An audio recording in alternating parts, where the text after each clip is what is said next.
Paparazzi catch my fly and my cocky fresh. My daddy Alabama, mama Louisiana.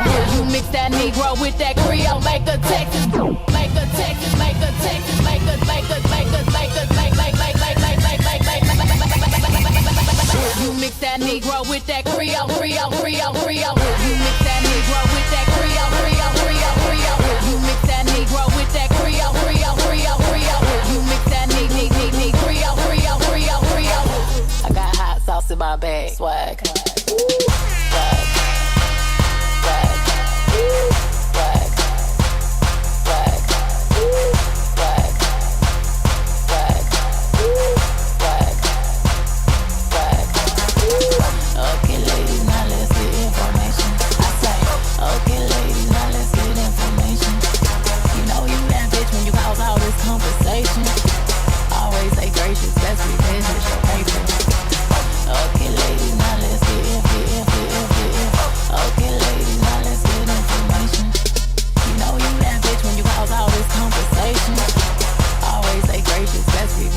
Paper. You mix that Creole, Creole, Creole, Creole. You mix that Negro with that Creole, Creole, Creole, Creole. You mix that Creole, Creole, Creole, Creole.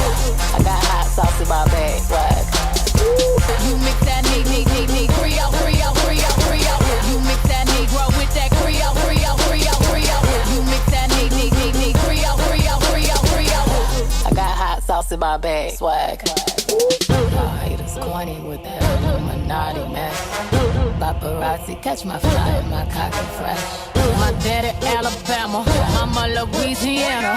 You mix that Negro with that Creole, make a Texas, Bama, make a Texas, make a Texas, make a, make a, make a, make a, make, make, make, make, make, make, make, make, swag, swag, swag, swag, swag, swag.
What's good? Welcome to the Wyatt Live, 1 p.m. Facts over feeling. Who with me? Who with me? Miss Pittsburgh, what's good? She said, put the comments up. They're on the way. Let's do it right now. What's good with everyone today? I got some breaking breaking news. I don't know where to start. No, let me be serious. Y'all know I can get a little, I crack myself up. I know I'm not the funniest dude. I'm not trying to be funny and all that old shit. I'm not funny at all. I have probably one of the worst sense of humors of anybody on podcasts or radio or television or anybody that you know. I'm just an opinionated guy who came up a certain way and like to share his ideas to the public.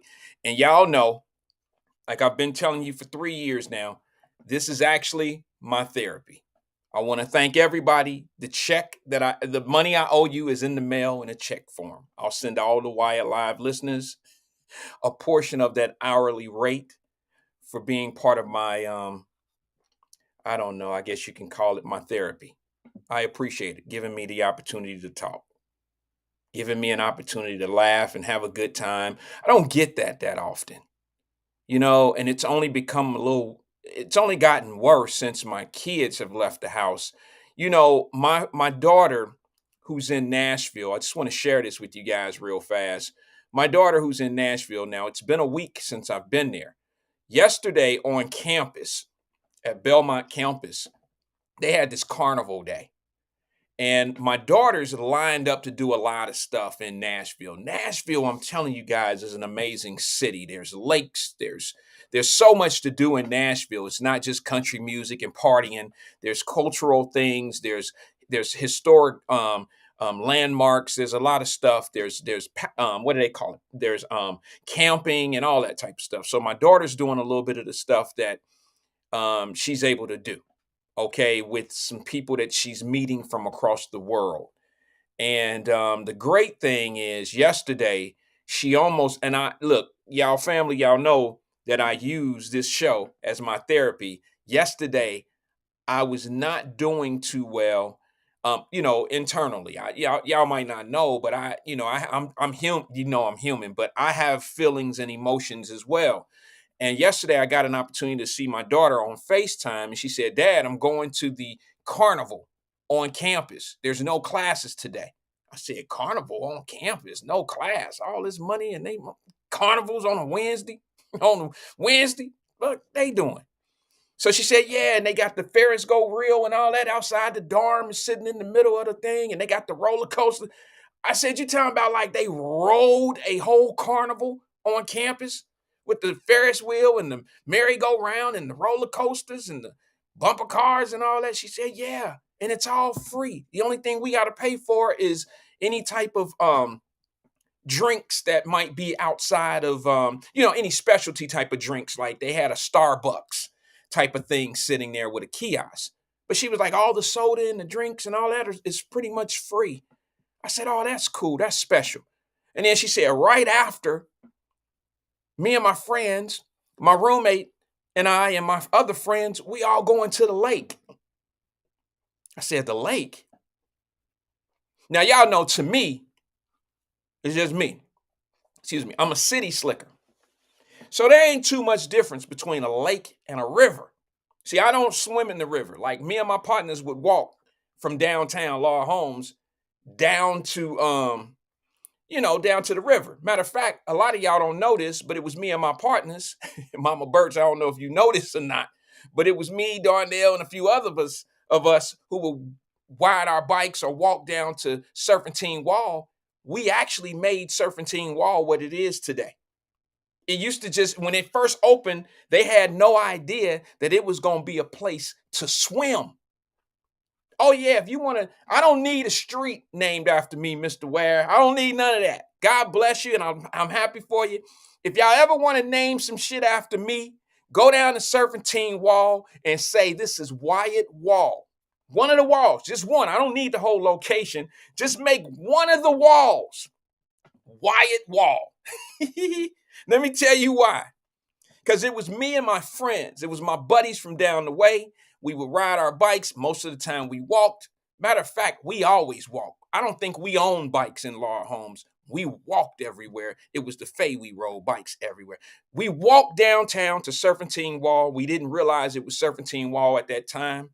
It was just a big ass place that had clean water and water skirting. It was a faucet of water flying everywhere. Y'all know what Serpentine Wall looked like. Well, being the kids that we were, shit looked fun. Everybody else is spectating and watching the water fly and this and this and that. Well, down the way, boys, we made it into a swimming pool.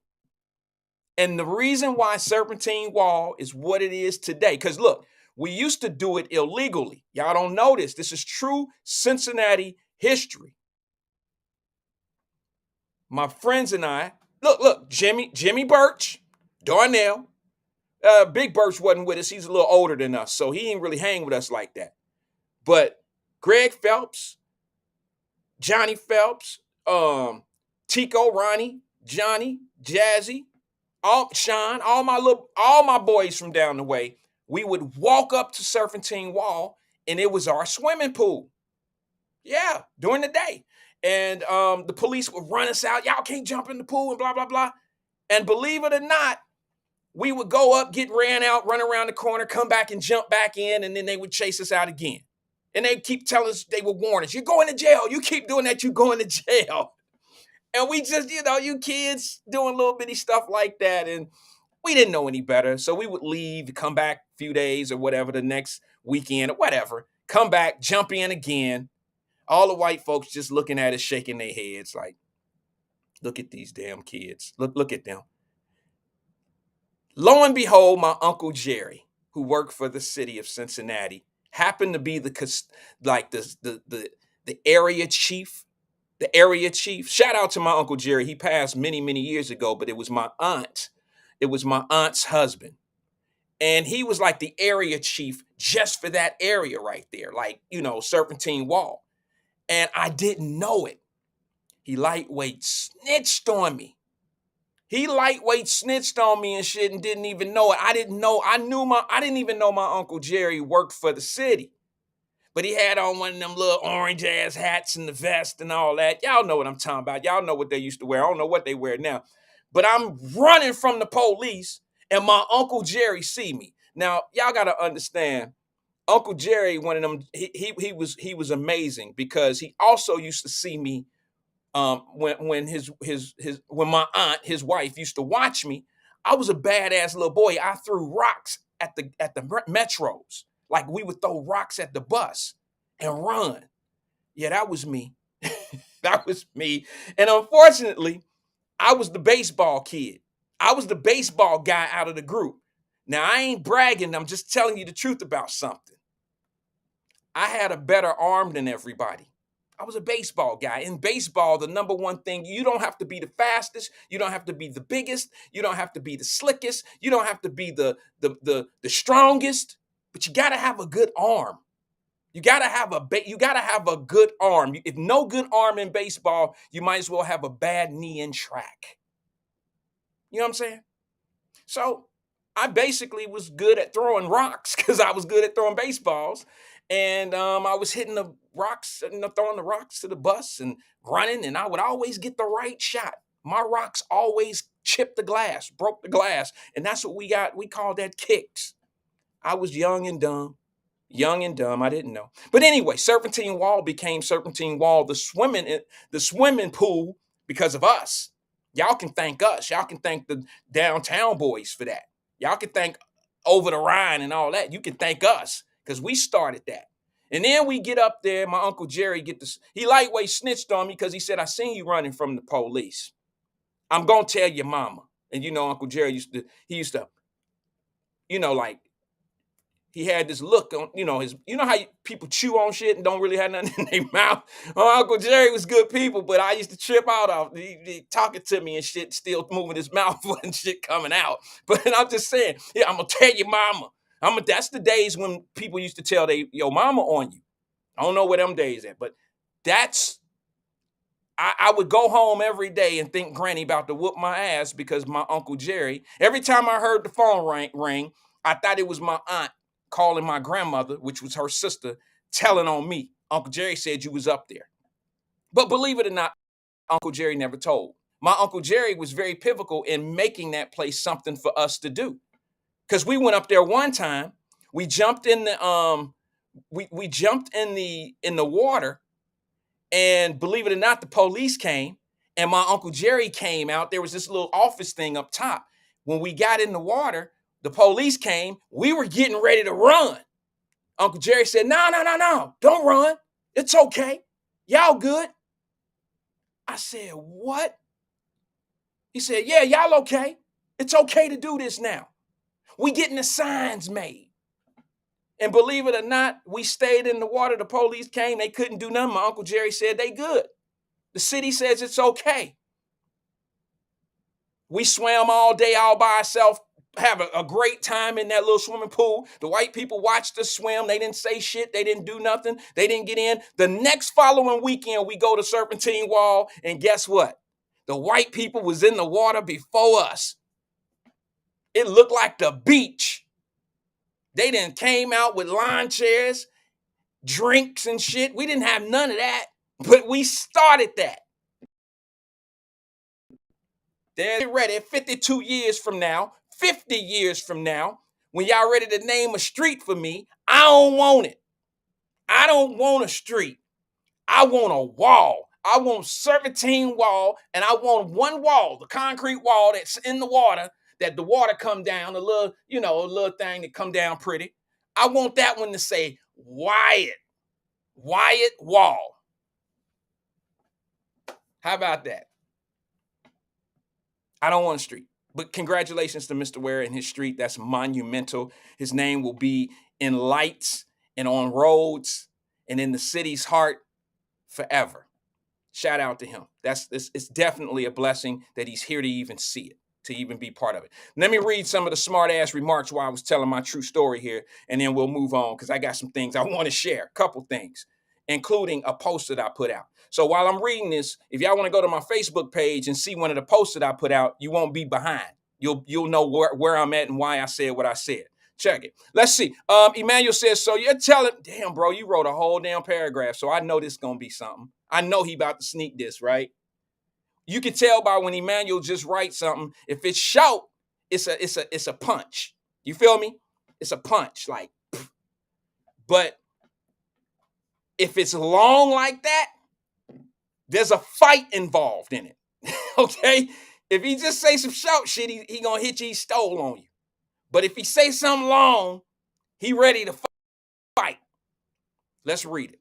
He said, you're telling me that people were doing something illegal, but they changed the rules to make it legal. Wow. Who would have ever think about something like that? I better shut up before someone wishes my kids get hurt. Stop. E, you got to let this. See, I told you ready for a fight.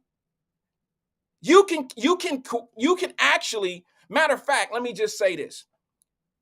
You can use what I'm explaining closer to skateboarding than dudes terrorizing the streets, doing donuts, backing up traffic for an hour and a half to 2 hours. That's not on the same scale. That's not the same scale. You can't say some kids playing in the water downtown at Serpentine Wall is like the guys who's playing out in the middle of the street with 3,000-pound cars with kids hanging out of it and people right next to the car with the phone that can get hit. The hospital's blocked. The expressway is blocked. Traveling is blocked. All the parking lots are blocked. There's gas stations right next to all that and all the shit you creating. You can't compare that to some kids in the water at Serpentine Wall. Serpentine Wall analogy is more like surf or what are you going? Skateboarding.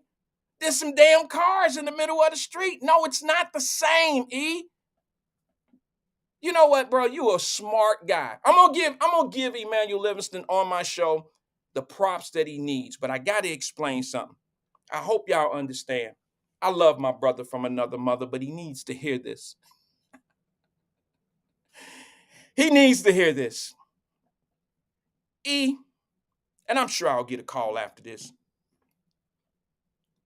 I love you, brother, but let me explain something. You're very smart. You're a very smart guy.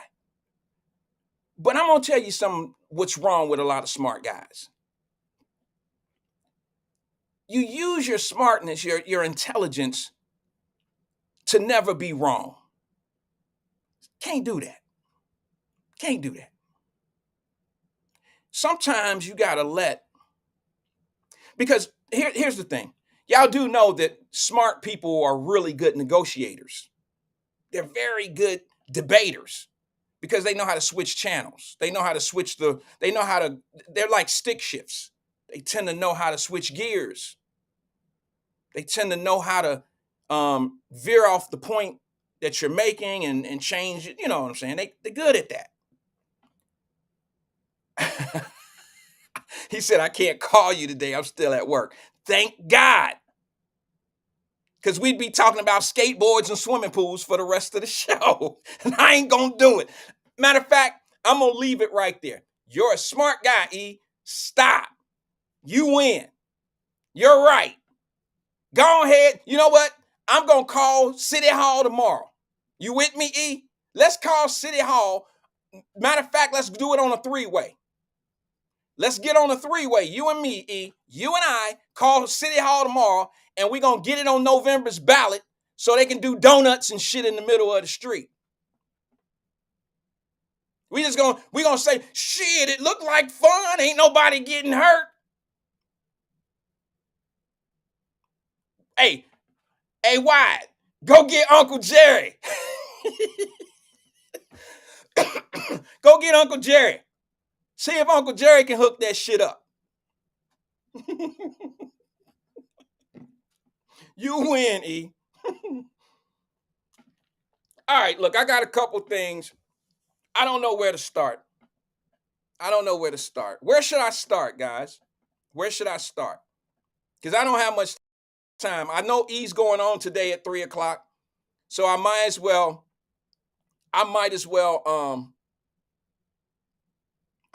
just say some shit that's gonna offend him real fast. Don't look, y'all know he has a stage name. I respect him because he goes on the internet and all that old shit. We use our real name. All right. My name is Wyatt. It's my name. You want to find me? I'm in the phone book. Damn it. That's what they used to say back in the day. You want to know who I am? Look me up in the phone book. That was before Google, y'all. But I'm just saying. But he got the stage name named Eli. Calls himself a singer. I question that, E. I question how good of a singer you are based on the fact that you gave some crazy ass examples yesterday of Michael Jackson being able to sing some real grown ass man songs. I just want to say something to you. I happen to be a Michael Jackson fan, but I know Michael Jackson is totally different than Teddy Pendergrass. All right. It's a whole different type of take your panties off song singing. I'm just being honest with you. You said Michael Jackson had him throwing him up on the stage too. Yeah, he had teenage girls and probably a few little boys throwing some shit up on the stage. Teddy Pendergrass had grown-ass women. My mama and them was in the stage. Going crazy for TP. That's different. That's different. You cannot compare Teddy Pendergrass to Michael Jackson. Now, could Michael Jackson pull off a Teddy Pendergrass song? Yeah, but it ain't gonna have the same bass to it. Take it off. It ain't gonna be that.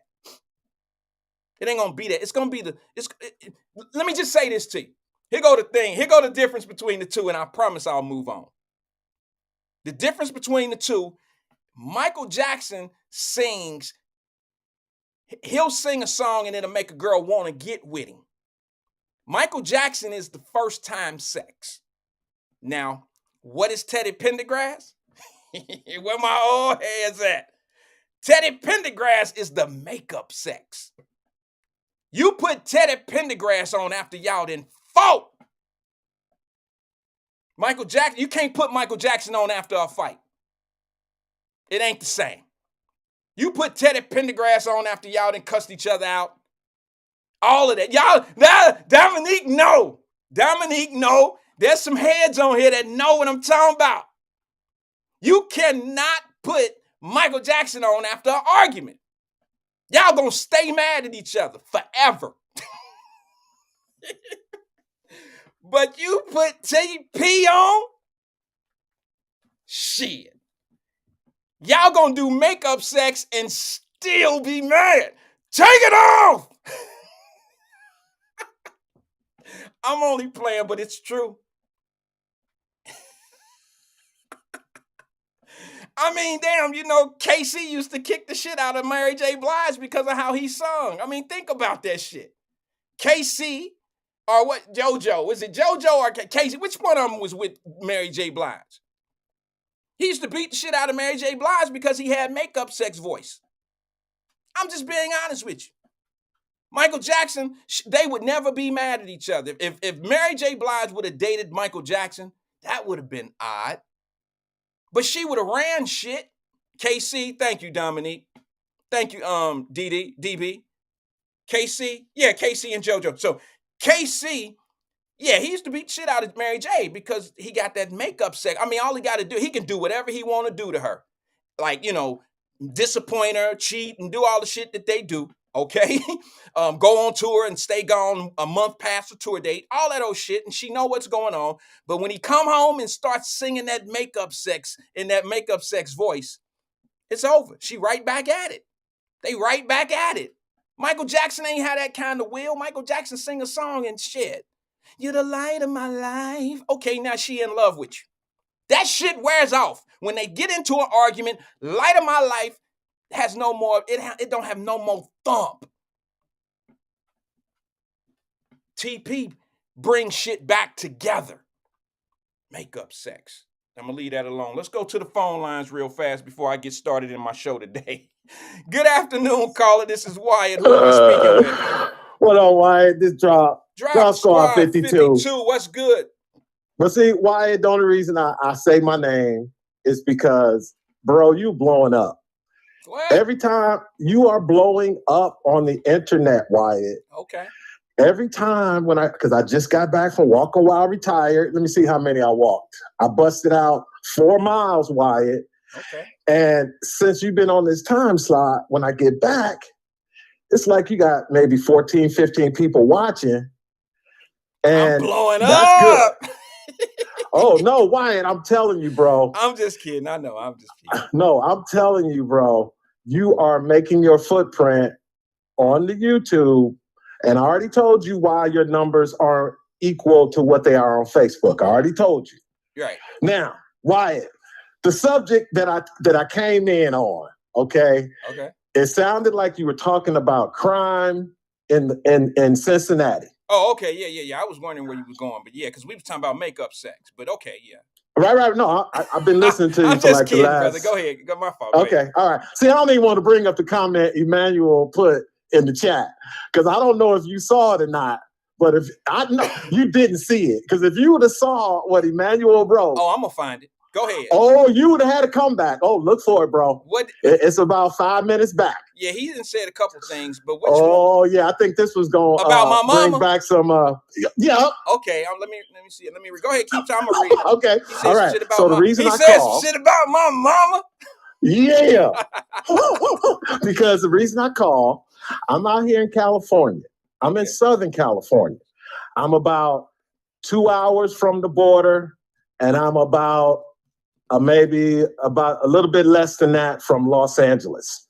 But Wyatt, on October 1st, just last week, in Los Angeles County, the district attorney, George Gascon, I know him, introduced the new zero cash bail for, air quotes, non-violent crime. Yeah, I know. Y'all already in. It's already bad there. Y'all really in trouble. Okay, now here's the rest of it, Wyatt. Up to today, there have been 12 cities within Los Angeles County that have filed lawsuits against the district attorney, George Gascon. Because I'm telling you, Wyatt, you know it as well as I do. Anthony Prosser knows it. Mary Birch Lavender knows it. Terry Coleman knows it. AK-47 knows it. Kenneth Jones knows it. They will redefine crime. So whenever that criminal defendant comes in front of that judge, and you already know, Wyatt, if he a person of color, that crime that most people would think is a violent crime or a threat to the victim physically, those crimes are going to be downgraded to non-violent, and they're going to be released on bail, hoping they show up in court. Now, Wyatt, I want to ask your honest opinion before I move to my last topic. Then I'm going to get off. Do you think those 12 cities up to today, it's only been a week, do you think those 12 cities will win their lawsuit? I don't know. I don't know. I know that they're going to probably take it to the next level, the next 2 levels. If they do lose, they're going to take it up to the next level. They're going to take it to the appellate court. I know that. And Right. what's going to happen is it's going to have to become a Supreme Court. It's going to get to the Supreme Court. That's for damn sure.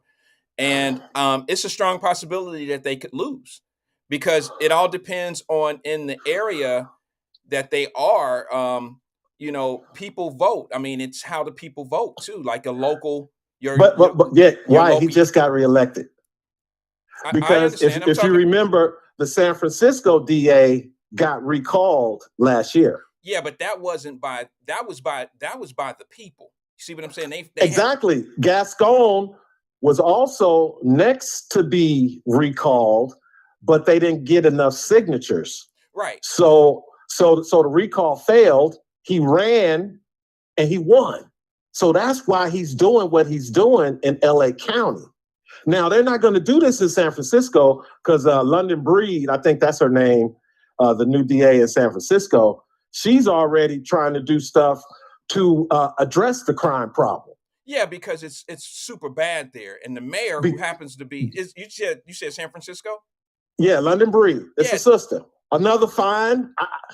I don't know how they do it, Wyatt, but all these sisters that they find, they all fine as hell. Beautiful black women. Ain't nothing wrong with that. I mean, I agree. I know, ain't nothing wrong. I'm just expressing my male, Not all of them be fine though, bro. I mean, no disrespect. Bro. You forgetting one that's not there anymore. Lori Lightfoot wasn't, you know what I mean? Okay, why? Now stop. See, now you're gonna bring up the news. You said they be getting all these fine black women, and I'm saying Lori Lightfoot wouldn't want you to call her a fine black woman. She don't want that type of title. But see, why I was now her wife might be fine black woman. I don't know. Now see, here we go. I'm just being honest. We're not listening. We listening with our mouth instead of our ears. I just brought Lori Lightfoot into a point that you made. That's all, brother. The floor is yours. Wyatt, go ahead. Wyatt, I was talking about black district attorneys, not mayors. Well, you know. We know. That's how we do. That's how we do. You're you remind me of this video I saw. Oh, you getting off topic. Make your point. Don't tell me a video. Come on. Get. Let me have it. Okay. Go ahead. Okay, I'll let you off. I'll let you off. No, you're right. You were talking about district attorneys, and then I kind of. And then you bring in mayors. Beetlejuice.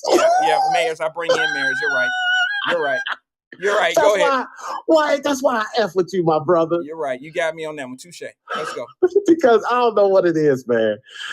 You and Nate, y'all act like I'm 25 years old. I got fucking 10, almost 15 years on y'all. What that mean? Anyway, I digress. Wait a minute, that argument went away a long time ago, bro. I know. You say that shit to a dude that's 25 years old. That's when old heads used to convince me I didn't know shit when I was 20 and 25. You can't tell a grown ass man as old as I am that I'm too young to know some shit. I've probably been around the block a few more times than a 25-year-old. So why? I think it's because of my youthful voice and my depth of knowledge. Okay. So when people hear the youthful voice and the knowledge, they like, hell no, this nigga done got tripped up. He done got fooled. He done got misled by the master. But anyway, my last point, and I'm out. Now go ahead, take your time. I just want people to know out there that when we heard that the Trump wall down on the southern border running through Arizona was racist, and Joe Biden came in and said, not one foot of wall on my watch. We're done with the wall. Happened. We're done with the wall. What happened, Wyatt? Sit $300 million piece of steel down. Put let that $300 million worth of steel just sit there and rust. We're done with that racist shit. Wyatt, how Anthony Prosser gonna explain this one? Where Daryl Carpenter? Where y'all at? But anyway, I'm out of here, Wyatt. Boy, I'm telling you, man, you got to keep that courage. Keep that energy, because we got the holidays coming up. And then next year, bro, you got to hit the ground running, and you got to own the politics, Wyatt. You have to own the politics, bro. Don't avoid it. I'm trying to teach my people to stay away from all them damn politics, bro. Because Wyatt, next year, everything is going to be political. What's up, Doug every Maples? Single thing. What's up, Doug? That's my peoples right there. That's my man's. Everything All gonna be right. probably. Yeah, you're right. You're right, man. I'm just trying to teach my people to stay up out of these parties, man. Because to be honest with you, that's what's slowing us down, man. Neither one of these parties trying to let us get to the money. They not. Yeah. What they do, I'm gonna be honest with you, and it's being proven right here in my city, bro. You got all these black folks they didn't put on city council, and these black folks, and you know Iris Rowley. So look, she Yeah, I didn't know. already spit it out her mouth right here on the air, on my show and on Emmanuel's show. She just said, y'all vote for popularity. Y'all don't vote for people that got y'all best interests at heart. So when now she say that shit, it's okay for me to say what I've been saying for 3 See? years. two Hey, Wyatt, years. Hey, she better not say it too often. Yeah, well, hey, She can she get don't away bar with it them, maybe bro. once. She ain't trying to hit. Look, she didn't have to fight. Look, that Iris Rowley was fighting black folks when she was fighting for black folks. She'll tell you. Right. So it don't I know. matter. They can't say nothing to her to make her feel like she like a Trumpster. You know that psychological, that reverse psychological shit that people try to, that the cattle use. Right. Yeah. And again, like I said, I've been knowing of Iris Rowley going all the way back to 2017, 2018 when I was on Nathan Ivy's show. And I've always been impressed with strong women. I was raised in a house. I was the only boy, mother, and 2 sisters, all strong black women in my family. But again, it's unfortunate that throughout our history and the history of the civil rights movement, even though the men were the faces and the voices of the movement, it was really the women. Absolutely. And it's a shame. I mean, it's a shame. 100%. It was the women keeping the men in line, keeping the ones up front, keeping their ass focused on the real issue and not distracted by the attention that a black man like that is going to get from all women, especially white women. So that's all I got, Wyatt. Well, that's why it was so important to get that 73% number going. And that 73% is getting these black men out of these homes. That was very important on the movement. You get the black man out the home. Wyatt, you could do a whole show on that. I could do a whole show on it. But you know what? And I could co-host you and give you the political angle behind it. I'm only 3 years. It was very successful. I'm only 3 years into this sermon. Okay, I still got a lot of work to do. I'm getting there though, bro. But it's 4. You're going into year 4, Wyatt. 4 is the biggest number in our human race. Look at the things connected to the number 4. That's all I got. Drop Squad 52. Dropping science to anyone who wants to catch it. Peace out, Wyatt. Appreciate you on that one, Drop. Thank you. All right, engaged. Drop Squad 52 out of California. Thanks for coming in, giving us some. I thought we was gonna get into a political conversation, but we're gonna leave that. Y'all know we had a little bit of that yesterday, and I'm not really big on politics, and the reason being is because my approach to talking about politics is a little bit different. I'm okay being the punching bag for the people who want to say I'm a coon and all that. Matter of fact, I get tired of hearing that shit, but like saying that. But you got to understand, for those that are new to the program, the reason why you keep hearing me say things like, see what I said, see, I told you, you come into this particular party a little bit late, because I used to say these things 2-3 years ago before it was popular. It still isn't popular, but before it was proven. All right. The outcome of what I've been saying is the days are here. When I was telling black folks to stop calling white people in Texas and in Florida and in Phoenix racist because of their perception of the immigrants, and they were on the camera. See, CNN was showing y'all a different thing. They were showing you a bunch of white people talking about how bad it is down at the border. And what y'all was feeding, what CNN was feeding my people was, oh, listen to them racist MAGA Republicans down there talking bad about these brown people. They don't want them in the country and all this. You see how racist they are? It had nothing to do with race. It was all about how these communities were being taken over down in Texas at the border. It was about the unsafe practices of how they was doing people when they came into the country. Look at the little kids with cuts and shit all over their body when they get to this country. They're killing themselves to get here. And then there's no hospitals. There's nothing that nobody could help them. They don't have a place to live. They're not getting money.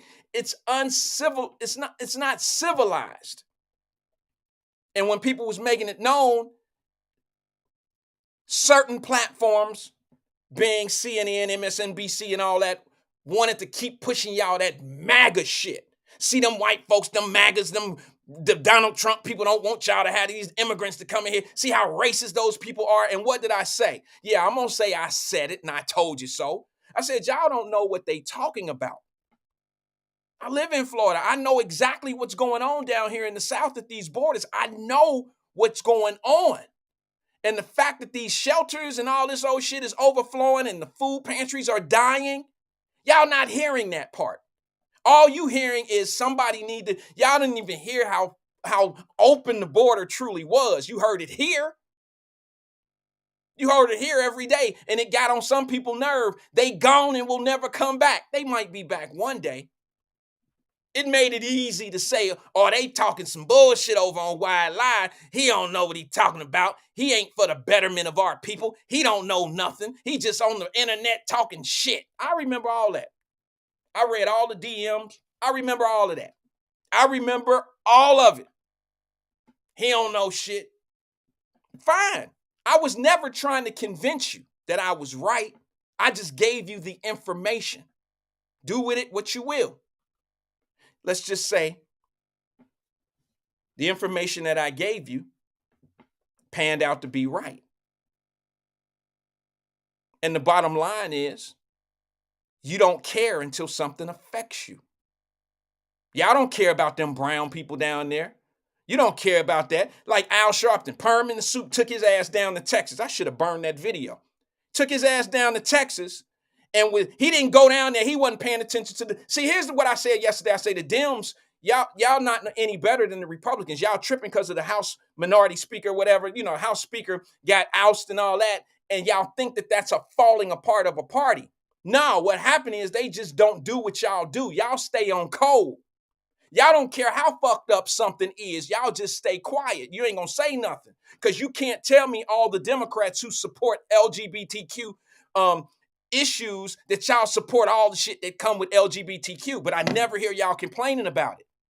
You can't tell me you support everything. Do you really support illegal immigration?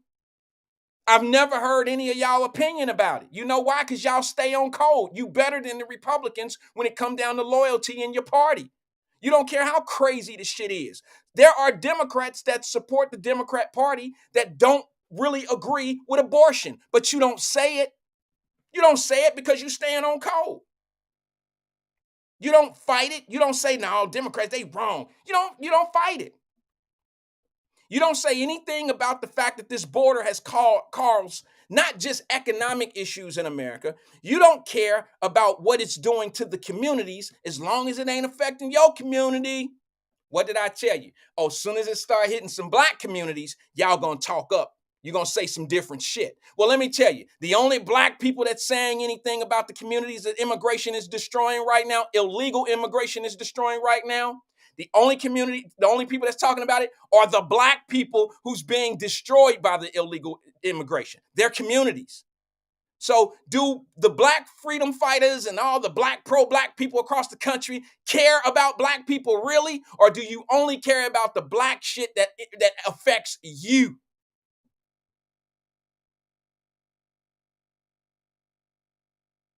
I'm just curious because I ain't seen Perm in a suit down in Chicago. He went to Chicago to support the LGBTQ movement about the shit they doing in Florida here, but he ain't said nothing about how black people being treated in all these cities.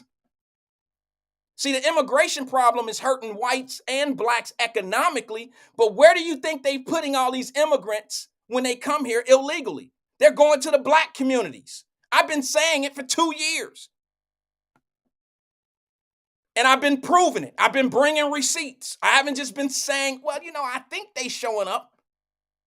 I think they sleeping at the police stations. I think they paying $400 a night in hotels.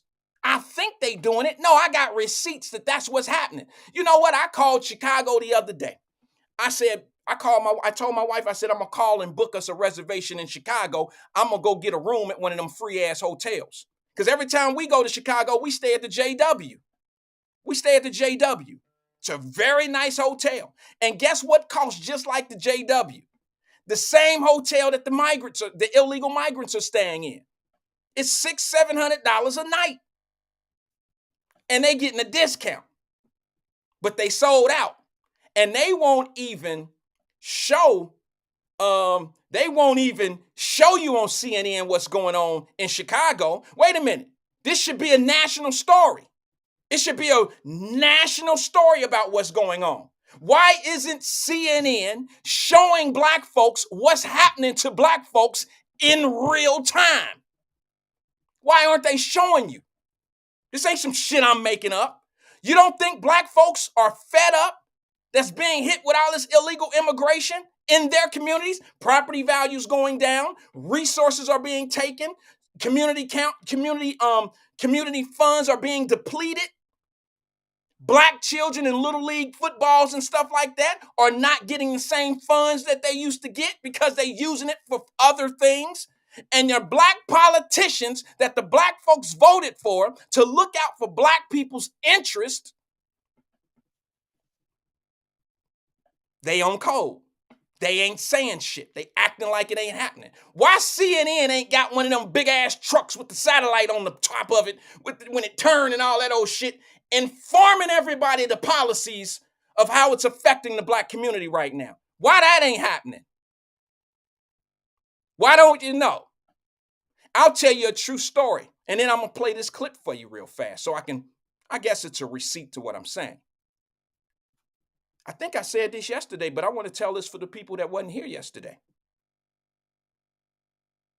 I'll use Cincinnati as an example, and if you think I'm lying, check with one of your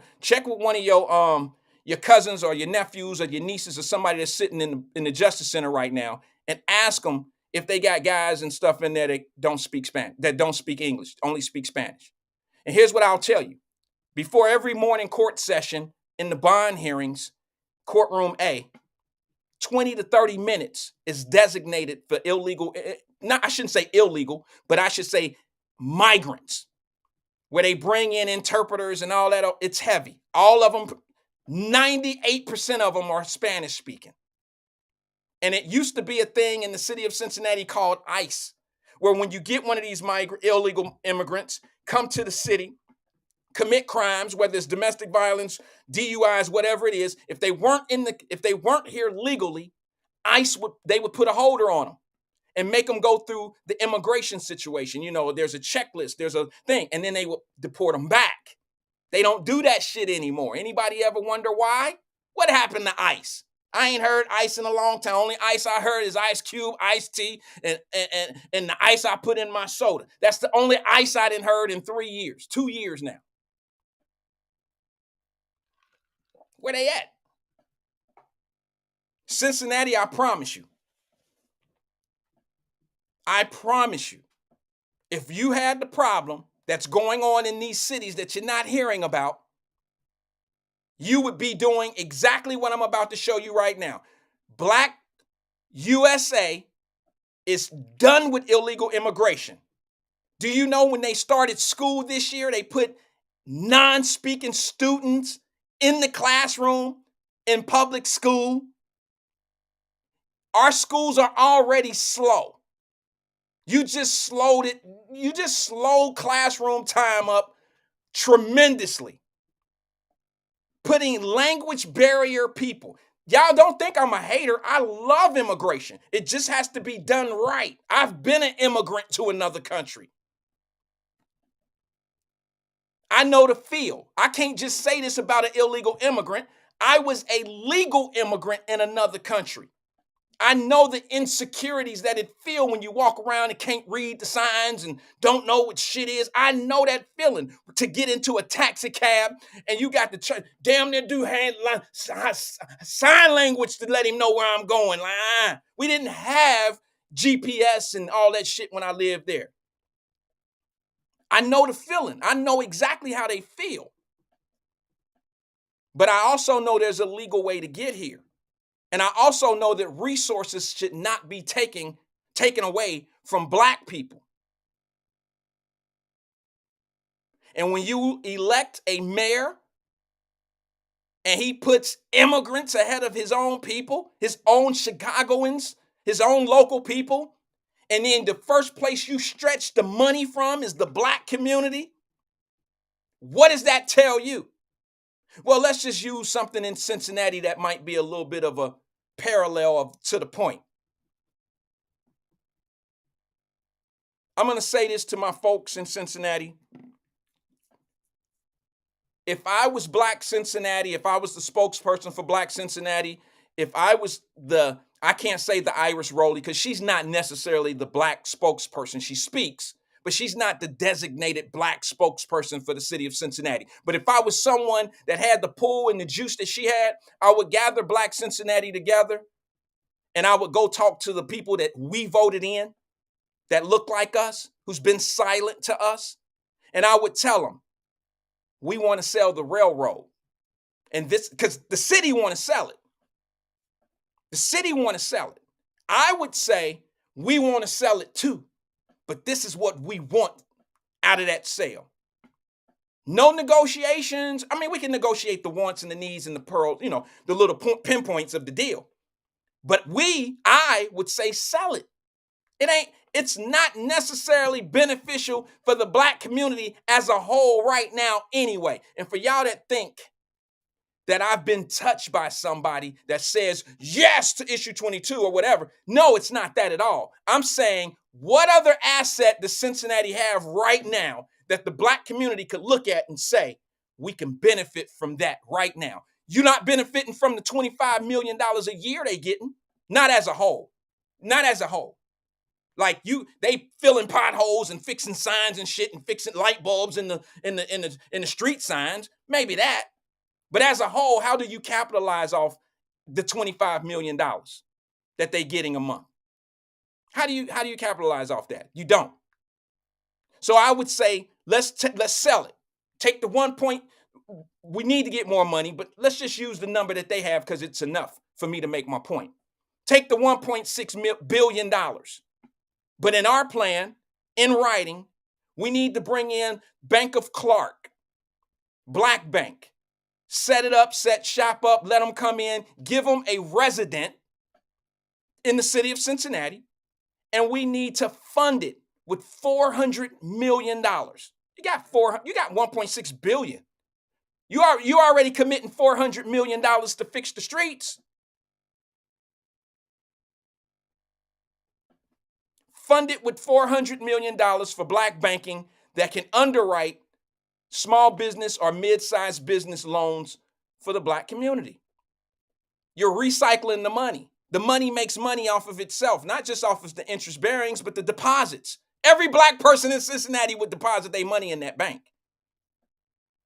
Banks make money off your deposits. You'll take your car loans out. You'll take your mortgages out. This is how you recycle Black dollar. Show me one thing in Cincinnati. I think Black America is the least touched dollar amongst each other. Every other race touches the money at least 4 times before it's at its final destination. Us, once. Maybe twice if you go to a Black-owned restaurant. Do business with a Black man, that's it. He got to go to a white bank or Jewish bank or Hispanic bank, whatever. He got to deposit his deposits into a white bank, and we're done. Now we're not getting anything. We're done. $400 million into Black banking, I've already said it. That would be my plan. If we can't do that, then what's the point in selling it? We're not getting anything for it anyway. But what other asset look, they sold the Macy building for nothing. They sold the damn Saks Fifth Avenue building for nothing. What we gonna do, split $1? They sold it for $1. What do we get out? Okay, what do we get out of that sale? They sold it for $1. Somebody else gonna come in and do what? Create jobs? Is that what you're going to get out of it? Maybe so. But that's why the city sold it. What does the black community get out of a dollar sold building? Are they going to hire us in the building? It creates jobs. I guess that's it. I guess that's the biggest economic move that we can make, is to go work.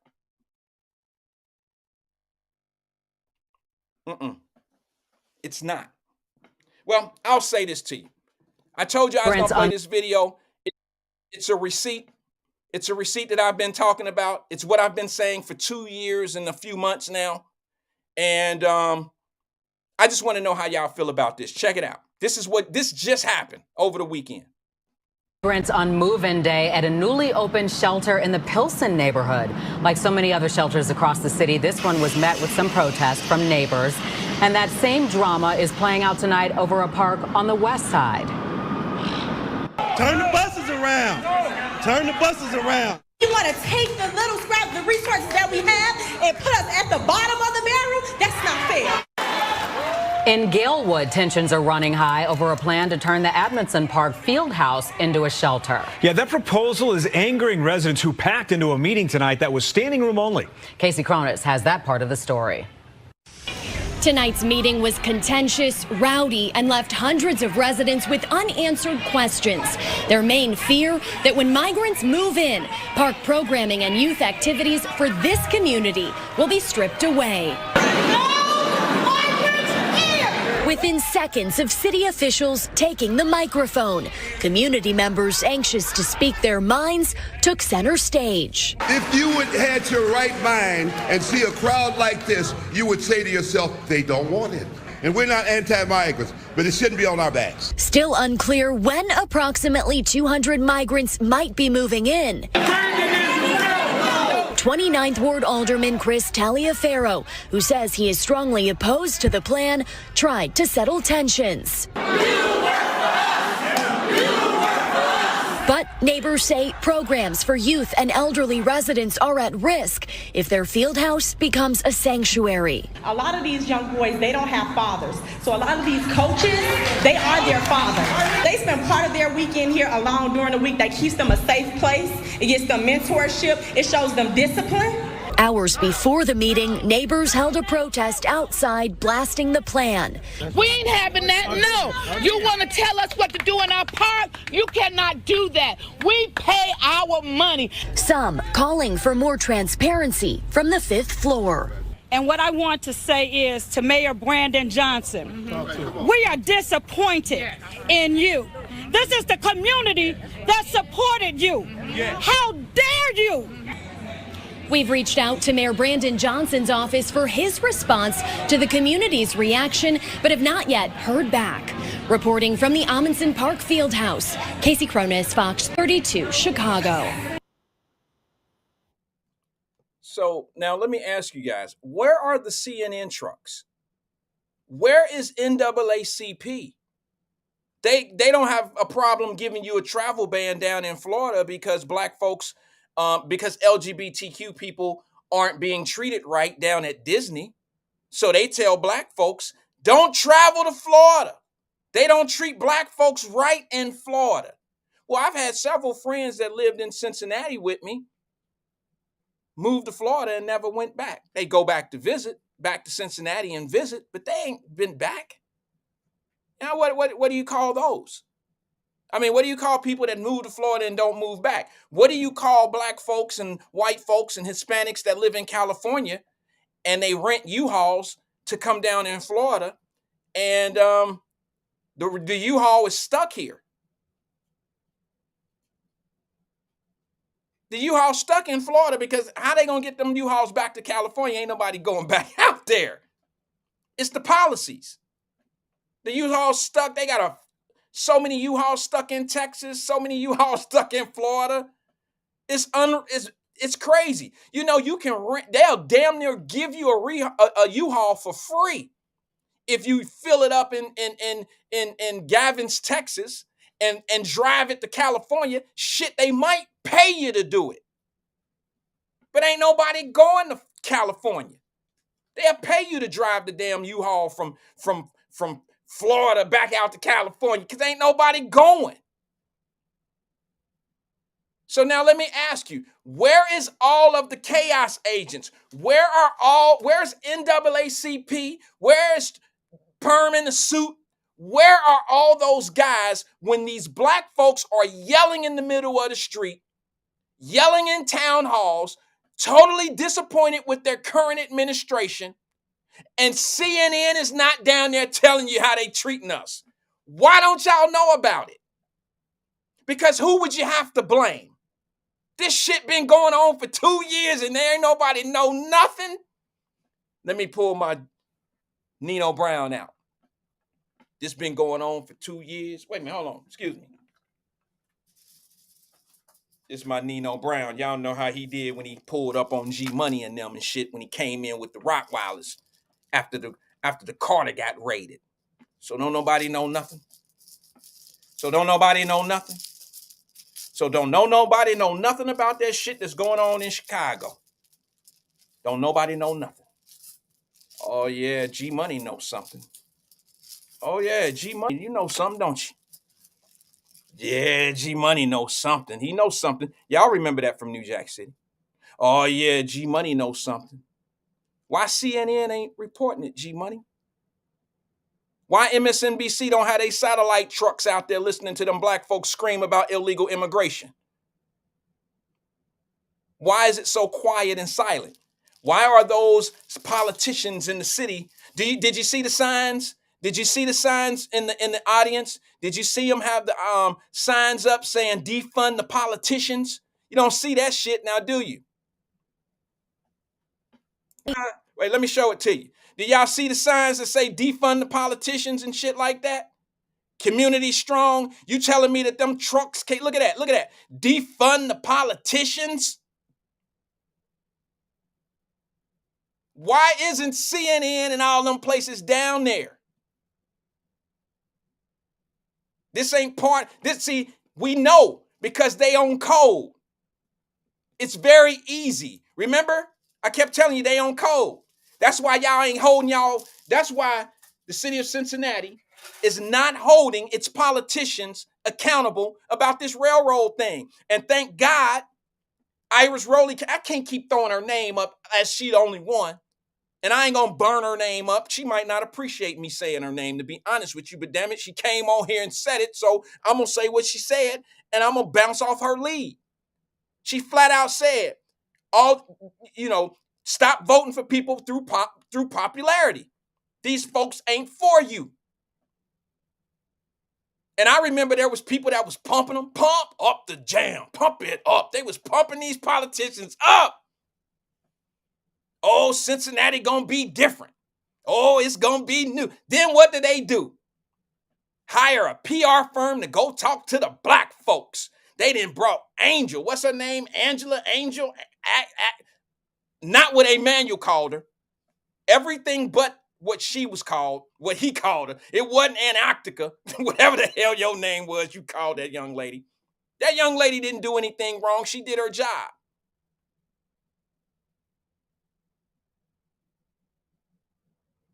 But I don't even know, to be honest with you, I don't know why Iris Rowley even fooled with y'all.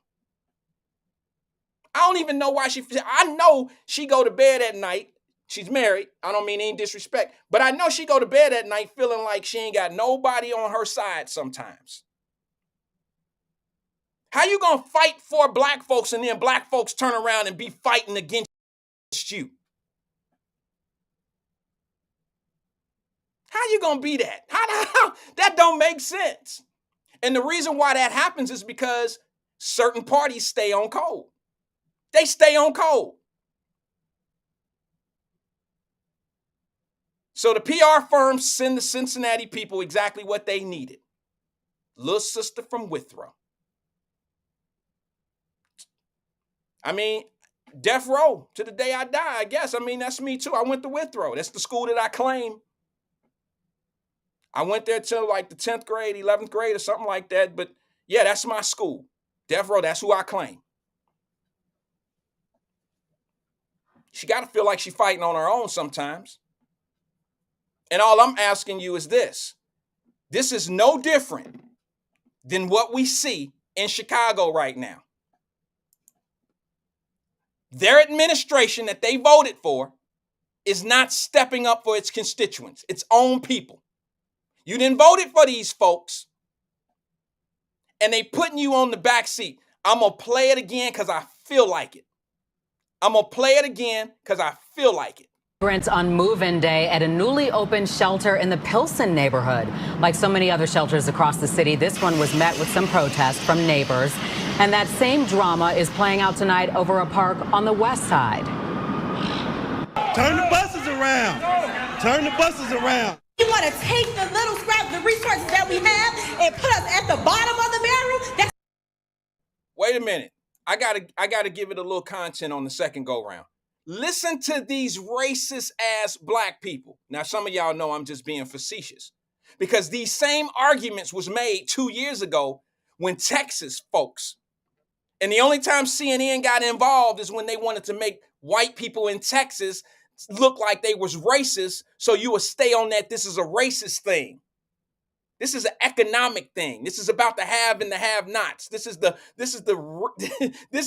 is how you get distracted and not really go after the real prize. They keep you thinking one thing while they making other moves. See, these same black folks in Chicago who I truly, dearly love, and I hate the fact that they're going through what they're going through, they would be called racist if they were white people in Chicago saying this same shit because it's proven.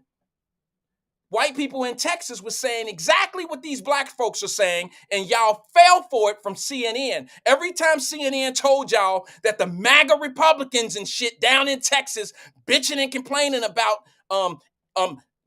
immigration, you had AOC and the rest of them go down there and take photo ops and stand on the bridge and throw up fake ass tears like, oh, this is horrible. This is horrible. She ain't been back down there. The last time she been down there is during COVID, when she was sitting down there partying. So now what I want you to do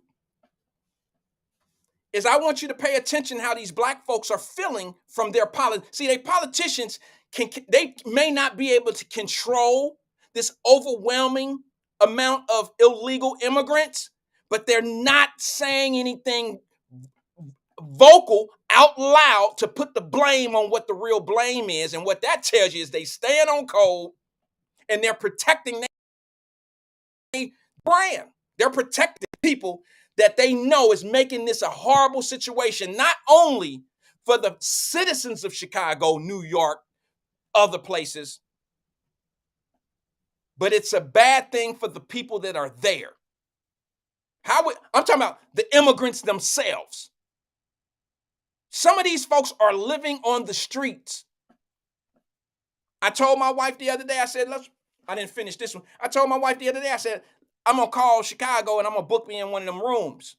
They free. She said, what you talking about? I said, well, shit, they stand in $400. They didn't knock the price down from $700 a night to $400 because they got the damn immigrants in there. And the immigrants, believe it or not, got their own private security. They getting 3 meals a day. And this is all coming off of tax dollars. And then the tax dollars are being taken away from funds and programs in the city. They happen to come up with $51 million. But yet they told the black community in Chicago, we don't have money for another school. We don't have money for a special program school. We don't have money for that. And then all of a sudden, here come the immigrants and they pop up with $51 million and then the government matches it. And that was only good for 30 days. Now they then came up with another $29 million for security and housing at a hotel. And these people in Chicago are pissed off about it.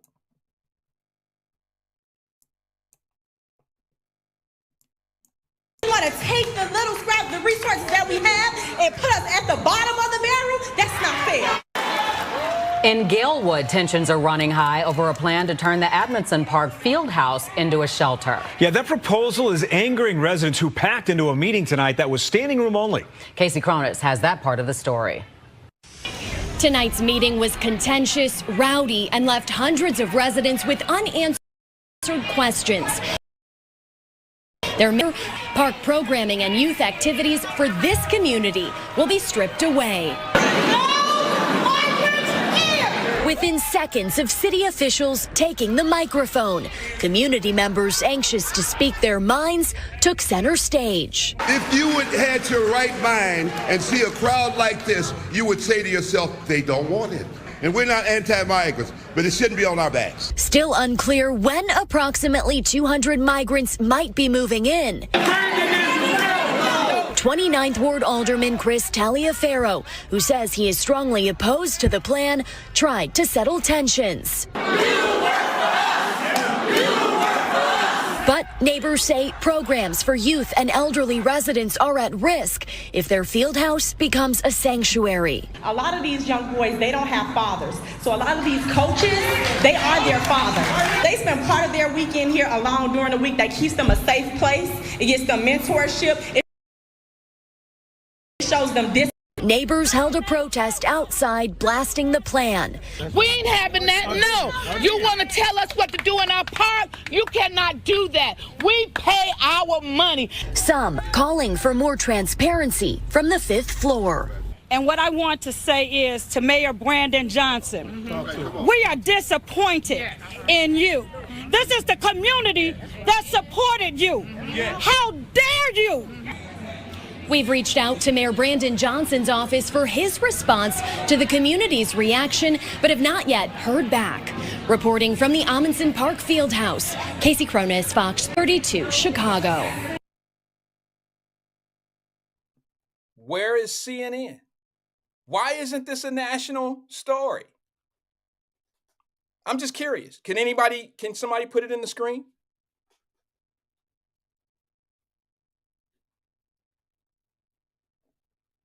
Can somebody put in the screen for me why this isn't a national story and why NAACP is not involved? And you got all these black folks that are outraged about what's happening in their community. I haven't heard any, don't come to Chicago and spend your money.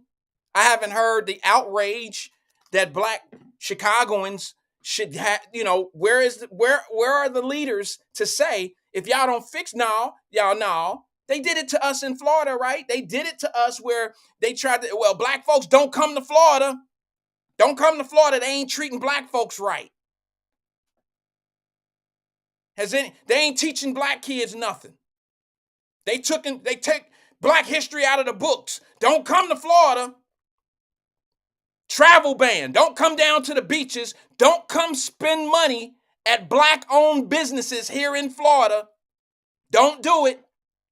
Don't spend money at black-owned businesses and women businesses and Latino businesses in Florida. They not treating black people right in Florida.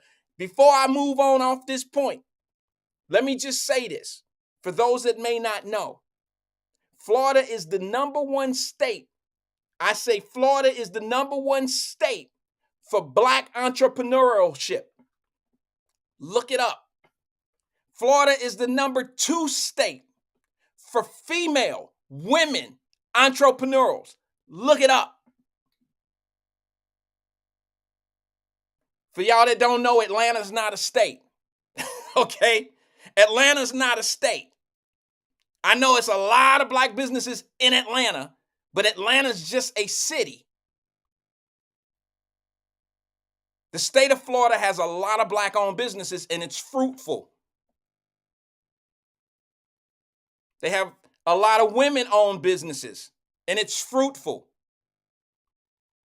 So when you put a travel ban out because of some LGBTQ stuff, perm in a suit, you go on with the NAACP. And the NAACP, what's crazy is she live in Tampa.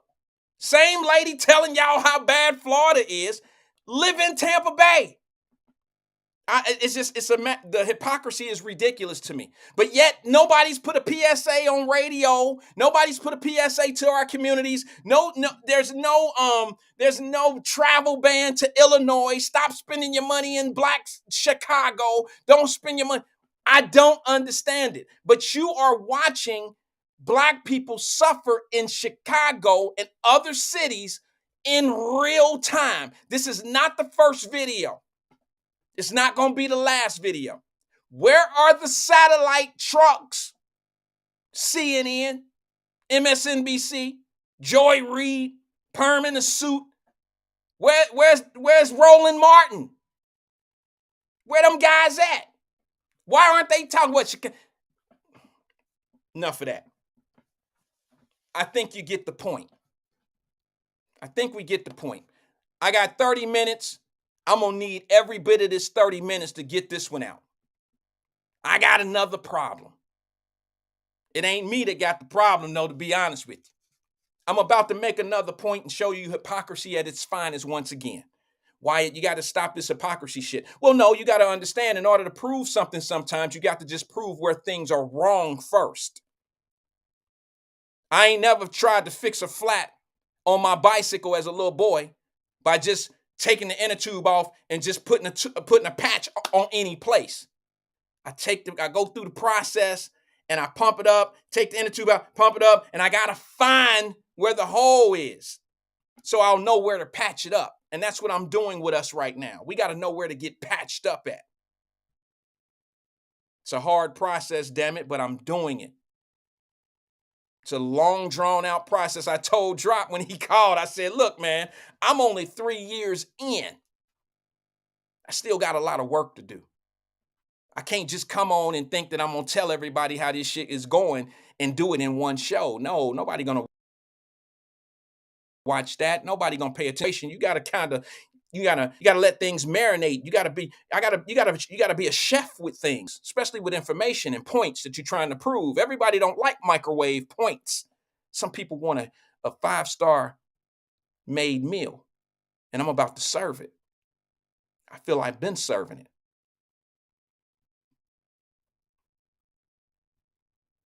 Remember we did the show about your girl, Sexy Red, the rap girl that talk about brown and booty, brown stuff and this and that and blah, blah, blah. Remember her? Well, Sexy Red did an interview the other day. Now, y'all know we did a show on her because she talks reckless. Her lyrics are horrific. They're not for children, but children love her. Now, this is not I don't not like her as an individual, but I just want to make a point of priority. Where are our priorities in our community? Because when I made the point of Sexy Red went to a high school and the kids lost their mind and she walked in throwing up gang signs. You know, she from St. Louis. St. Louis is like the 3rd or 4th murder capital in the United States. Those murders are happening in the black community in St. Louis. So she come in to the gym. I hope these ain't real gang signs because I'm not trying to represent no set. So I'm going to make some shit up, okay? I hope this type shit right here ain't nothing. If it is, I'm perping. I ain't no gang bang, I promise. So she walk in the gym throwing up gang signs and shit.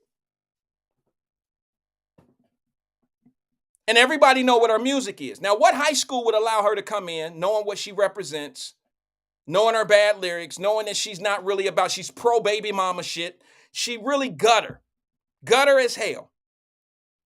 And nobody in the community had any problems, and I shouldn't say anybody. When I speak community, I speak leadership. So you telling me no leadership. Nobody stepped up. I'm the only one. I'm the bad guy. Say hello to the bad guy. I'm the only guy that did a show about how ratchet and how crazy and how disrespectful and how wrong it was for her to have an auditorium or a gym full of kids go crazy for her. What administrator approved that to some kids? I want to know what their proficiency levels are. I want to know what the school she walked into, I want to know what the grade level, I want to know what the 9th grade reading proficiencies are. I want to know who they are. I want to know what they are. I want to know if those kids was that a treat for getting straight A's? I tell you what, I'm going to give her the benefit of the doubt.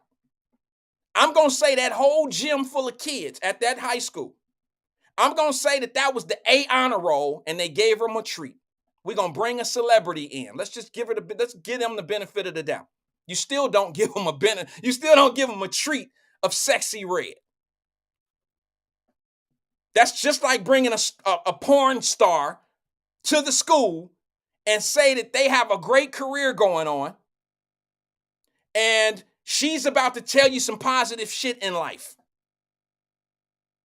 An X-rated porn star just walked into the school. Who would be okay if your kid came home and said, yeah, such and such throat came to the school. She was talking about how she made it.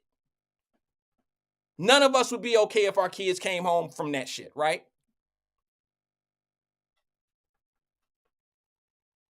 So now let me just say this.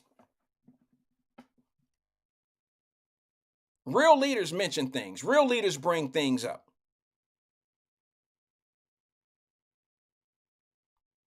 I'm going to show you how this shit about to work with this little Sexy Red girl. Now, this little girl just did an interview. Now, let me show you this video first, okay? Let me show you. First, I gotta let y'all introduce. I'm gonna let her introduce who she is, and then the other little ratchet girl that hang with her. Y'all know her too. I don't really know the other girl, but I've seen her before. They always together in videos. But then I want a real leader to explain what's really going on in this video. I'm gonna let that leader explain what's really going on. Check it. Cream color is white. It look like nut. I got a clear color. I call that coochie juice. I got a pink one. It's called pussy hole pink. Brown one, booty hole brown. Flat in the parachute, gripping that pole again. I'm on that. How rotten you look in the eyes of the world. You don't give a damn no more. You have lost your sense of shame. So you're no longer human beings. You've become a race of animals. I'm your brother, damn it. And I love you. But I'll be damned if I'm gonna stand by and watch you destroy yourself and our people and our future with your foolishness. And we're gonna put a stop to your foolishness. You're not gonna misrepresent us to the world for a damn dollar from your enemy. We're not gonna allow that to happen anymore. We'll snatch your behind off the stage and whip your ass. That is the Minister Farrakhan talking about Sexy Red and her tactics and how she's representing black women. I watched some of the clips, but now here's the hypocrisy that I'm tripping off of. Sexy Red goes to a high school and is greeted and highly, she's cheered and all that. And she doesn't get canceled for that. There's no repercussions for that. There's no repercussions for her going to schools or going into a school. There's no threat from the public to get cut off, to get, what they call it, canceled. There's no threat from that. But now she went on a podcast the other day and she pretty much endorsed Donald Trump. Yeah, kind of weird, huh? Kind of weird. Now, what's crazy about that is this. Some of y'all will say some shit like this. Well, Cardi B went on for Joe Biden. Yeah, I had a problem with that too. I had a problem with Cardi B being, she's not quite as explicit as Sexy Red, but they do the same thing. They do the same thing. I had a problem with Cardi B endorsing Joe Biden and them using that black woman, just like I have a problem with Sexy Red endorsing the Donald Trump guy. They need to stay out of politics. They need to stay out of politics. Here's my thing. Y'all won't cancel Sexy Red for going to the schools, talking to our kids. You won't cancel that. But guess what just happened? Guess what just happened? Sexy Red endorses Donald Trump.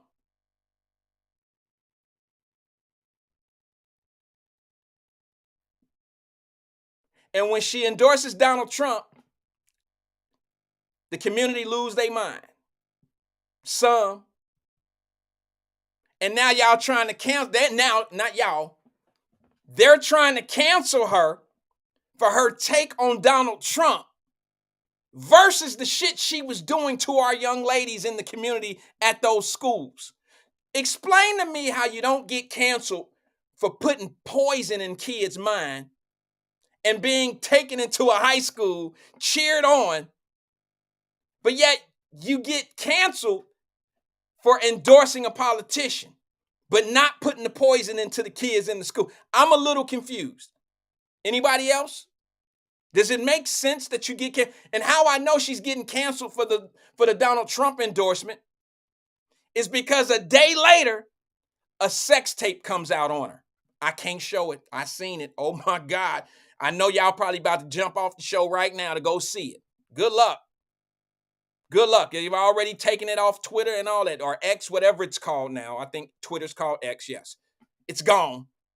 You had to download it and record it or something. It's gone. So you know that's the way they trying to get rid of her now. One day later, after she said, I rocks with Donald Trump. Black people rock with Donald Trump. The hood rock with Donald Trump. We want Donald Trump. When she say that, this is the hottest little girl in the game right now. She at the NFL games. She out here talking to the NFL owners. She a gym in the hood and all that old goofy ass shit y'all call it. The day after she say some crazy shit about Trump endorsing him, now a sex tape hits. Now you're trying to embarrass her. So I'm trying to understand. I'm trying to understand this. I want you to see this video right here so y'all won't think I'm making it up about her endorsing Trump or feeling good about Trump and her talking about Trump. Look, it's sickening to me. It's sickening to me.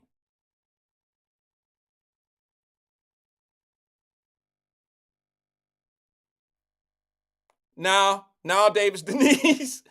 Davis Denise. You say she did not endorse Trump. Okay, we're going to watch the video. You can call it an endorsement or not an endorsement. I'm not here to try to prove anything to anybody, or I'm just going to put the info. What's that little dude that got the podcast? I don't want no smoke. I don't want no smoke. I'm just giving you the information. That's all I'm doing. You call it an endorsement or not. I call it what I call it. I call it an endorsement. She ain't the endorsement type to be where she ain't going to do what Cardi B did. They dress rehearsal that. But when you talk the way she's talking about Donald Trump in this interview, I'm going to play it. I'll let the people make their own decision if it's an endorsement or not. But now the second part of what you just said, you said that she didn't endorse Trump. She spoke positive of him. That's generally an endorsement. You say the sex tape dude recorded her while she was sleeping. No, dear, I seen that tape. She was not asleep. I don't know about the tape. I know about the scene. She wasn't asleep. She wasn't asleep. Unless, and I know some people can talk in their sleep. Some people sleep with their eyes open. Some people talk to you and hold a conversation with you while they're asleep.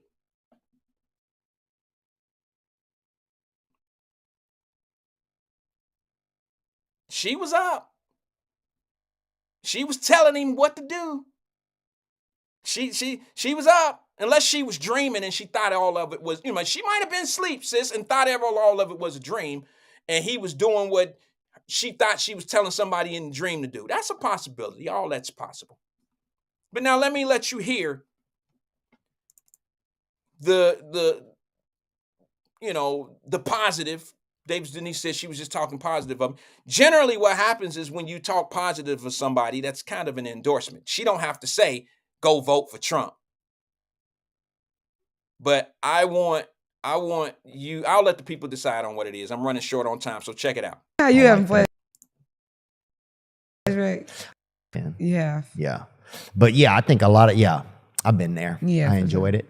Period. Well, let's look at we got a few other sexy reds. I think, did we find some? Wait. The big red dog. That's Clifford right there. You know, he won Trump too, a sexy red people talk about. I'm dead. Why don't they talk about Are you him? trying to call them sexy reds?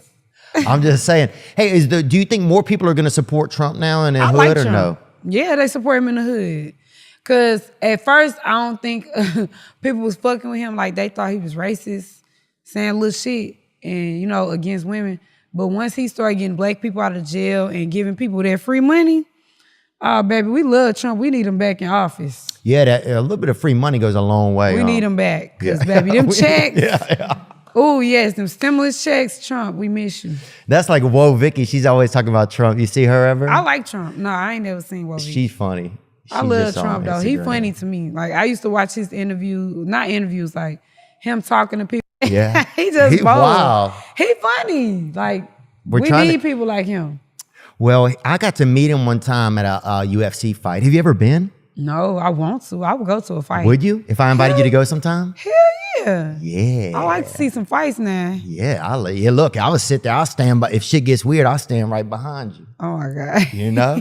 But if you need me, I'll come around front, but I'll start in the back. So you done went to some UFC fights? Yeah, I love it. You would love it. I do. I want to go. It's like the trenches, but nobody's getting only people that's getting hurt or planning on it. Man, and that'd be real too. Like it's so much fun. But he came in, right? Who is that? That's Donald Trump. That's the real Trump. Yeah. At a UFC game? Yeah, and he came in. Wow, he's silly, man. I know. I want to meet him. He looks short. Is he short? He probably doing okay. I think older people start to get a little shorter. I know. I said that. Yeah. That's crazy. But I want to meet Trump. He was pretty chill. He was just, he just seems like a fancy guy. He funny. But he was pretty funny. He said, I actually told YG this. He said, he goes, "You're doing good. You're doing great," right? And I was like, he thanks. told you that? Yeah, he goes, your father's doing, how's your parents? I was like, my dad's been dead for maybe 20 years. He goes, but before that, he was doing great. I was like, Trump is a character. He don't know what to say. He ain't know what to say. Yeah. Crazy, man. Yeah, I think How did he die? He died of cancer. Damn. I don't know if she's saying vote for Trump, but I think when you have somebody, I haven't heard anybody that dislikes Trump say anything good about him, to leave room for other people to have the impression like it's okay to vote for him. So when you get somebody that's a star like her in her domain, in her world, when she says we F with Trump, the people in the hood rock with Trump, they was on some bullshit about calling him a racist and all that, that's lightweight and endorsement to me. Do you think she gonna wear a Trump 24 t-shirt? No. No, I don't think so. Maybe she ain't gonna move like Cardi B moved for Joe Biden, but maybe that ain't how she do it. But what she just said was what she said. And if you a man in the hood or somebody in the hood and y'all fall in line with what she talking about, that's an endorsement. She make it easy for somebody to say, yeah, I like Trump too. Yeah, y'all got to understand, all those kids that was in the gym cheering her on, regardless of what y'all thinking about the Trump fella or whatever, their mind is on her and what she talking about. So you think that if that girl walked into the gym of a high school and said that same thing in the gym about Trump, you think them kids would boo? Or would they look at her and think what she's saying might be credible? Oh, now we want to get brand new about celebrities doing shit like this? Joe Biden felt that somebody like Cardi B could say some dumb shit like, vote for Joe Biden, he gonna lower our taxes?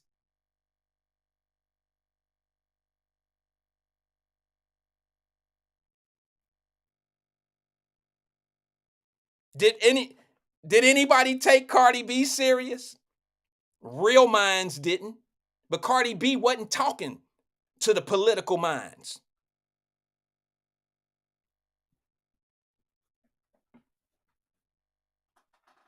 Cardi B wasn't talking to the political minds. She was talking to the cattle. She was talking to the same minds that's used to hearing the same old shit. And she was just the last hit to the nail to finish the project. That's all she was. Joe Biden don't know one verse of her song. He just know how many followers she has. And then she went up there and she told black folks to vote, black folks and Latinos to vote for Joe Biden. He was going to lower our taxes, is what she said. Has that happened? Did she know what she was talking about? She didn't. She's no better than the Sexy Red. They both have no business doing what they did. Now, Sexy Red didn't necessarily go on there and politic for Trump, but I'm telling you, it's the 6th grade lunchroom table effect. If the stars start saying shit is okay, then these kids think that it's okay. Some of them kids know the lyrics of Sexy Red's song, but they ain't ready or prepared for this week's spelling bee.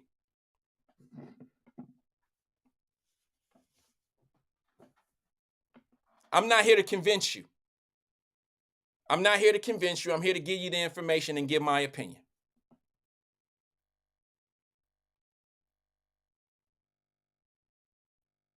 Let me tell you where the blowback came. Emmanuel says she was low-key mocking him. He funny. I think he funny too. Now, she wasn't mocking him. I think she was letting it be known it's okay to like that man. She might not even know she was doing that. She wasn't mocking him. Come on, bro. I told you smart, but you try to turn shit and make it what a smart man can make an argument of anything and can find a win in it. That's what intelligent people do. But sometimes you just got to let things be what they are. And the bottom line is, this girl just made it cool to like Trump because the kids, if they hear her say that, they're going to think that it's okay to be okay. It's okay to like Trump. You heard what she said? People was on that bullshit talking about, thinking that he was on some racist shit. But when he started doing such and such for the black people, shit, it just changed up. That sounds like an endorsement. If you didn't hear it, run it back. She didn't just say, oh, he funny. You left a whole lot of other shit she said out of there.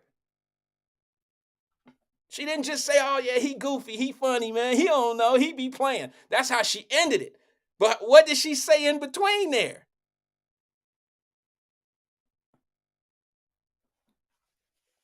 See, there go E, not listening. He on some drop 52, drop squad shit right there, listening with his mouth. She literally said he funny. He don't know what he talking about. Didn't I just say she said, yeah, he funny, all that shit at the end? What did she say in the middle and in the beginning? What did she say? I mean, I heard, damn. If you at work and can't hear everything, hear it all before you make a comment. Don't comment on the end like the beginning and the middle shit never happened. You heard the ending of what she said, obviously, E. The girl said the community fuck with him. He was getting black motherfuckers out of jail and shit. This is hood. Okay, maybe you don't speak hood. I'm telling you, maybe you don't speak hood. I speak hood. Hood talk was, everybody thought he was on some bullshit and thought he was on some racist shit. But now when he start getting that motherfuckers out of jail, then motherfuckers in the hood, and then we get that free money and them stimulus checks and shit. The hood was like, yeah, we fuck with Trump. I speak hood. I know what she said. She didn't just say he funny. There was a whole lot of other shit before that. Okay? Now, let me move on.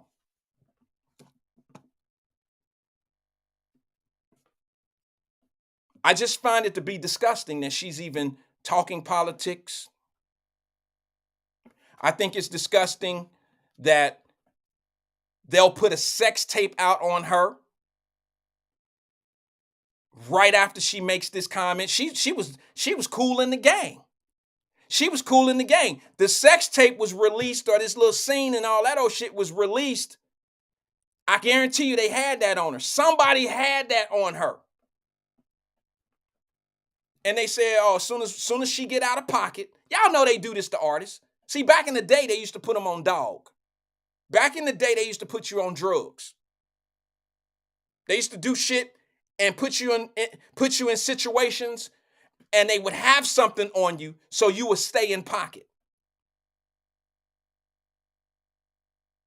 Yeah, that's how the game worked. Y'all don't know, but there's somebody that got something on all these celebrities.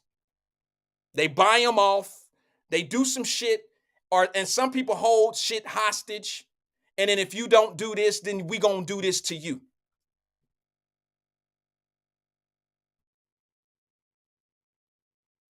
That's how the game worked. You think these artists, look, they human beings. They do the same shit. They have access to weirder shit than the regular folks in this world. So you know they're acceptive to a lot of weird shit. Like they do things that people might think to do. They have accessibility to be able to do it. And they have the resources to be able to do it.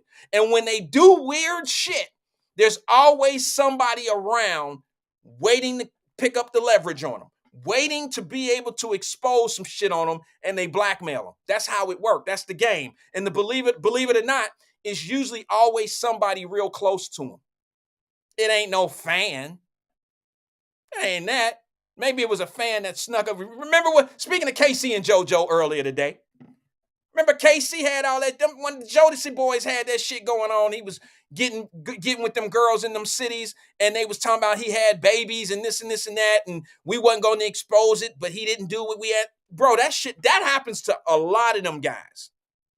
Maybe not the baby thing, but the holding something on them. Y'all don't find it weird that as soon as she mess up and say something, now you got all this sex tape stuff going on.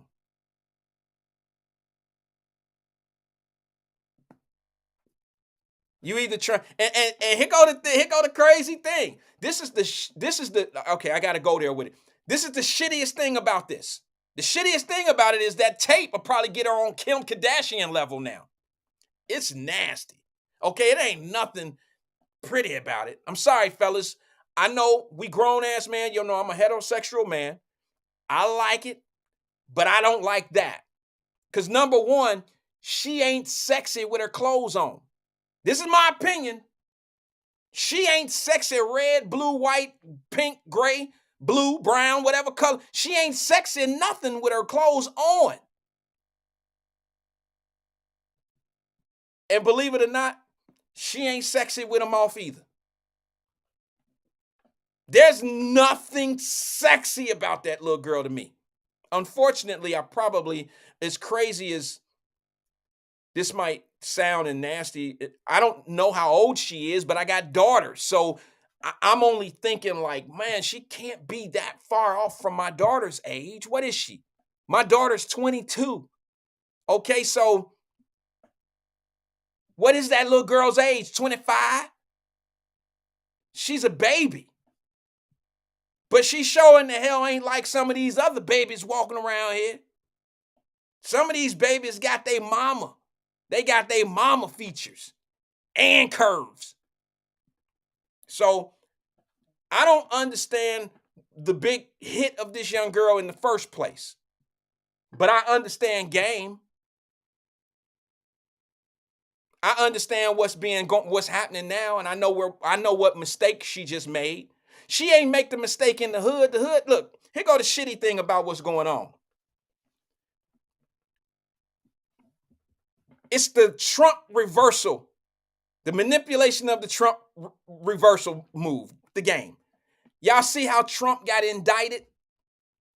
He got 91 cases pending, and every time he get indicted, his value and his status and his celebrity and his numbers of donations and all that shit go up. See, you tried to do something wrong. You didn't misled the people. You didn't say some things. You got some easy bologna sandwich indictments. and this man then got a little bit more popular and pulling in money, the same shit gonna happen with this Sexy Red thing. And it ain't gonna be because of what she said about Donald Trump. It's gonna be because of what y'all did with that videotape. If that was the case, you know, some videotapes work in the person's favor. Kim Kardashian. Kim Kardashian had a sex tape with these singers and rappers. Made her famous. So she's actually a receipt that you can sit on there and do sexual things with stars or be a star and do sexual things and collect dividends off of it. Sexy Red Kim Kardashian is proof of it. So based on what this girl say, Sexy Red talk about in her music, the sex tape, it matches the shit she talking about. It matches exactly what she talking about in her songs. I hate to say it. You know what?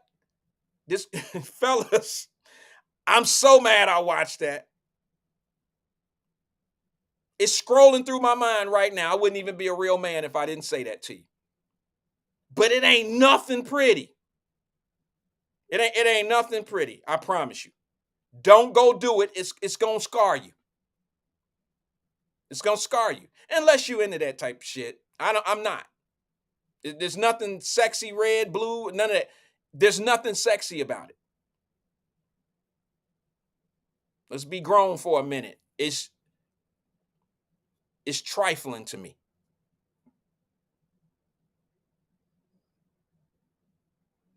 And I know that it was probably used. Oh, yeah, okay. So look, we're going to get a person. We're going to find something. This is somebody talking. We're going to find somebody that got something on this girl. That's what happened. And somebody with some money sought out something to be able to shut this girl down. Because look, y'all got to understand that in somebody's mind who's trying to put this sex tape out on her, in their mind, they're going to put this video out to take away the mysterious of this young lady. See, you as a female artist, Little Kim would have never been Little Kim for long if Lil Kim would have performed, if y'all would have seen a sex tape of Lil Kim doing the things that she was talking about. The mysterious go away. Y'all know, fellas, y'all know what I'm talking about. Y'all know what I'm talking about. You know, the old story, must I say it? Y'all know how the shit work. Boy chase girl. Boy keep chasing girl. Boy chase girl again. Boy keep on chasing girl. It's been 6 months now. Damn, girl, when you gonna leave that dude? Boy keep chasing girl. Boy keep on chasing girl. Boy finally get girl. And now we know what's next. Girl chase boy. Girl keep chasing that boy. That girl keep on chasing that boy. That girl keep on chasing that boy. That girl keep on chasing that boy. That's how it always works out. And then once the chase is over, then, there's no interest. So if you keep on talking about that hitting and I got this and I'm powerful at that, and this is this and this and that, and you keep on talking that sexy red shit she talking, and then somebody finally take the mysterious out of all of what she talking about and put it out on camera, she ain't shit no more. In some minds, because the chase is over. Most people that listen to music like that, the guys they hypnotized to her because of what she talking about, and they fantasizing that they doing that to her. The fantasy is now gone because they see somebody doing it. That's the strategic way that somebody was thinking was going to happen. They thought, put the videotape out, it'll end her career. That's what they was thinking. It's dumb, but that's what they were thinking. Had to be thinking that way. Because you can tell, I'm going to be honest with you. I don't know who it was who said that the girl was asleep. I think it was Davis Denise, and she said that Sexy Red was asleep. I'll say this. She wasn't asleep, But unless you meant she slept on it, like she slept on what they was doing, I'll give you that. It's a possibility that she didn't know that she was being recorded. Because she didn't look into the camera. She wasn't talking to the camera. She wasn't acting like she was doing a video. She was acting like she was into her dude or whoever this dude is. See what I'm saying? Okay, Denise says it's another tape. What I seen, she knew, I don't think she knew that she was being recorded. So even if it's another tape out, I mean, this is even more. Maybe the person who they got the tape from had plenty of shit, I don't know. I'm not in the back rooms and I ain't put the deals together. I didn't write the contract. But all I'm saying to you is this. Well, Davis, Denise, you should know, sis. You're a nice looking woman and you had guys chasing you for a long time. I'm sure that you've had guys that you've dated and I don't want to talk your business because I really don't know. This is a pure assumption, obviously. But there's been guys that's been chasing you. And I'm not going to say that they got what they was looking for. But at a certain point, when they either figured out they wasn't going to get what they were looking for or they did get what they were looking for, things got different. It got different.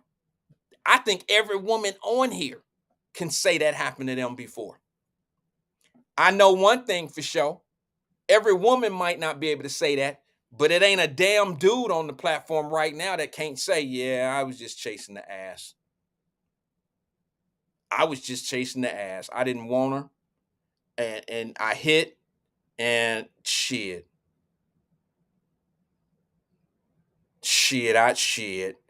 Now, since I'm saying that, can I say something? Y'all know I'm on my one thing today. E-Man said he'll be on at 4, so this give me a little bit of time. I'm home alone. I got a couple more minutes. Can I wet y'all? Can I speak something real fast? It's personal. It's just me and you. It's personal.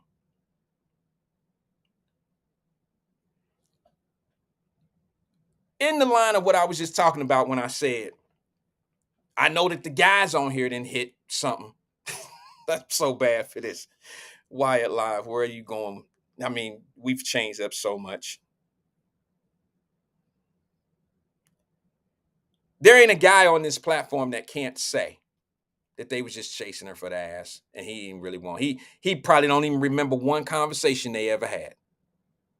You know what I'm saying? Like, oh, fuck. I know we was talking about something, but shit, I don't remember.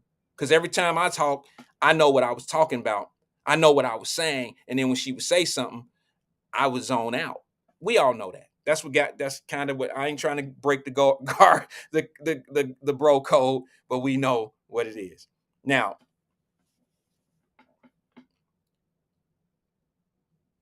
guys, ladies, close your ears for a second. I'm gonna have a fella talk. This is just for my fellas. Stephen Speed, what up? Shaba, what's up? Shaba!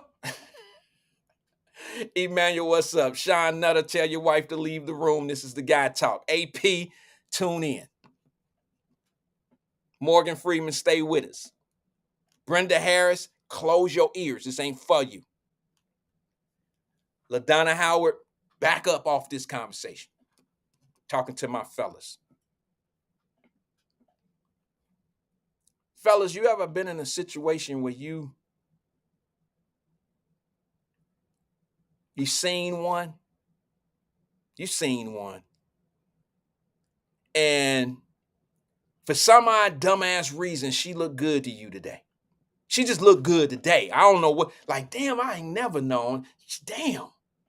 Fuck, she wearing today that, damn.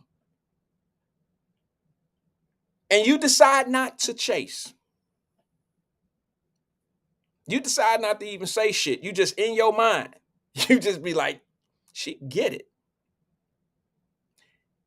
And then a day or two later, you see her again and you say to yourself, boy, I'm sure glad I didn't hit that. I'm sure. Miss Pittsburgh, you better have your ears closed. You just be like, damn, boy, I was about to holler. But I'm back to reality. I see what she looked like now. Now, y'all know if the ladies was listening, they could say the same thing. There you go, E-Man. He said them sundresses, damn it. Them sundresses will do it. She'll come to work or whatever in a sundress.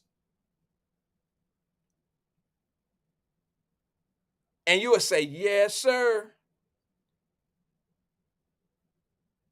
And then she'll come to work a couple days later, or you'll find y'all bump into each other somewhere in the office or whatever the fuck, you know what I'm saying? And now she got on some slacks. Now she got on something that's just letting you know, or some shit different about her. You know what I'm saying? It ain't really it. And you say to yourself, like, damn, I almost hollered. I'm glad I didn't, because I would have to look at that. I'd just be like, damn. Wait a minute. Y'all, I getting feedback? Hello, can you hear me there? Feedback from ladies? Y'all ain't supposed to be here for this. Davis Denise said, chill, don't nobody want y'all. A sundress is not an invitation. Stop playing. A sundress is an invitation. A sundress is an invitation in an envelope. You know the difference. You know when you get it. Everybody know the difference between a bill and an invitation envelope. Like a bill will come and sit on the table. It'll sit on the table for some days. Fuck that. It's a bill. I know it's a bill. It say waterworks on top of it. That's a bill. I ain't fucking with that. But let a big ass red envelope come in, a greeting card size envelope, red, and it says some from the Williams family, and you can tell it's an invitation. You open that shit right away. Well, that's what a sundress is. It's a right away ass invitation. Open that shit up right now. That's what it is. But guess what? The irony is, fellas, that damn sundress turns into a bill. Some of y'all let that sundress turn into a child support bill. My bad. I crack myself up sometimes. I love messing with some of y'all because y'all in this child support shit, y'all get mad like it's somebody else's fault. I'll be like, shut your ass up and go down there and pay for your kids. I ain't talking to y'all ladies, talking about it's a lie. Grannies wear sun. I'm not talking to y'all. This is for the fellas. The fellas know exactly what I'm talking about. And I don't need y'all. I don't need women on here right now telling me I'm wrong. No matter what you say, it's not going to convince me that I'm wrong because Shabazula and my fellas, Sean Nutter, I hope your wife ain't nowhere around. They know I'm telling the truth. Stop rocking them sundresses. Some of y'all don't even know how to put them damn sundresses up for the winter. If the sun come outside, if they single, if a woman is, I never see women that got a man wear a sundress when it's 42 degrees outside, but the sun is out. Women with men don't do that shit. Single women do.